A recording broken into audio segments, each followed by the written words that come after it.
Praise the lord. ఈరోజు దేవుని కృపావాక్కు యోబు గ్రంథం 24 అధ్యాయం 22 వచనము.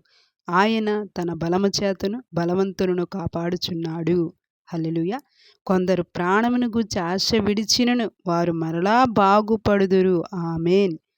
ఆమెన్ అని పలుకుదామండి. ఆమెన్. జీవము గల దేవుని బిడ్డలారా, దేవుడు మనతో మాట్లాడుతూ ఉన్నారు. ఈరోజు నీతో దేవుడు మాట్లాడుతూ ఉన్నారు.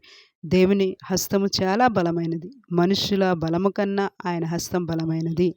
ఆయన చేయి బలమైన ఆయన హస్తం వచ్చి నిన్ను కాపాడుతుంది అని దేవుడు సెలవిస్తున్నాడండి. ఈరోజు ఈ వాగ్దానాన్ని నమ్మండి. అవును, మనుషుల కన్నా దేవుని హస్తం ఎంతో బలమైనది కదా. ఆ బలమైన హస్తం నన్ను కాపాడుతుంది అని మీరు కూడా పలకండి. దేవుని ఆత్మ కార్యం చేస్తుంది. మనం ఏదైనా మాట విన్నప్పుడు ఆ మాటను మరలా నీ హృదయంలో విశ్వసించి పలికినప్పుడు దేవుని ఆత్మశక్తి మరింత నూతనంగా పనిచేస్తుంది. అందుకే తప్పకుండా విశ్వాసంతో పలకండి. అంతేకాదండి, మన ప్రాణం విసిగిపోయి ఉన్నదా, ఆశ విడిచి ఉన్నదా, దేవుడు ఈరోజు నీతోనే మాట్లాడుతున్నారు. బాగుపడుదురు అని చెప్తున్నాడు. ఆ విషయంలో బాగు అగును అని దేవుడు సెలవిస్తున్నాడండి.